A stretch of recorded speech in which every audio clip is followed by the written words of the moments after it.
I don't know what to say. I really don't know what to say. I got the news this afternoon that Robin Williams passed away last night. It's a shock, and I know it hits a lot of us hard, but it really hits me hard. A lot of folks, I guess, don't know, but he was my inspiration. He was my most favorite actor of all time, and he inspired me. He was hugely important to me in my formative years.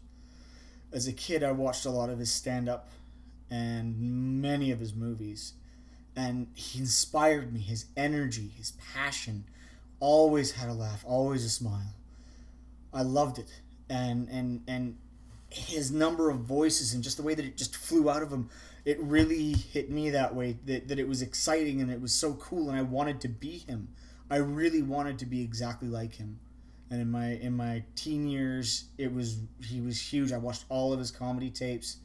I watched every movie I could of his, and I was very blessed to have the chance when he did his tour, his live tour, his last one, to get tickets from my family to go and see the show, and I was like row 5. I was right there, right by him, and it was such a great performance. We've lost one of the brightest lights this planet had. One of the most genuine and amazing performers, one of the most talented, one of the few people that could guaranteed always bring me a smile and a laugh, whatever he was doing. I mean, just his TV interviews were comedy gold, let alone his actual film work. My profile picture on Facebook right now is from 1996. I still had hair, and it was the highlight of my trip to California, the only one I've ever taken to date. And I found his star on the Walk of Fame.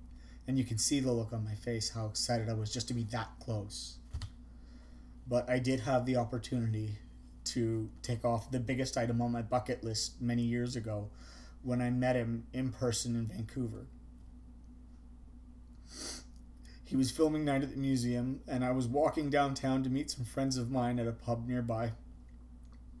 And he walked right past me, and I just kind of stopped and, oh my God, and I ran over and said, excuse me. I tried to be really quiet. I didn't want to make a fuss. I didn't want to get him swarmed by people, but I said, excuse me. Can I just say something? And all my life, I wanted to meet him. I didn't want a picture. I didn't want an autograph. I didn't want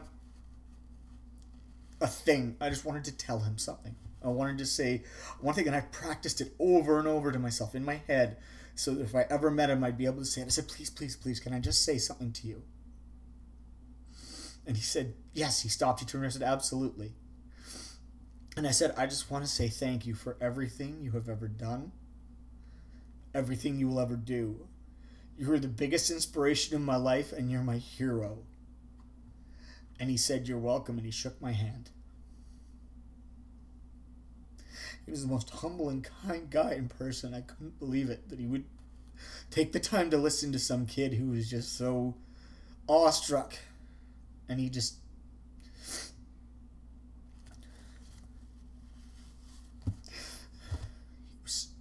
was amazing. And I walked all the way to the pub just in shock. I barely even see in front of me. And I sat down, and my wife and her friends said, what's wrong? What's going on? And I couldn't speak, and waitress came over and I asked for a double Bushmills and a Guinness. And I pounded back the whiskey, and I drank half the beer, and then I said, I just met Robin Williams, and I burst into tears. It's truly one of the highlights of my life. I just can't believe we're going to be left in a world without him, and at such a young age. I'm so sorry for his loss, and I'm sorry to his family. I know this is hard for you. We've all suffered a terrible loss today. Mr. Williams, to you, may you rest in peace.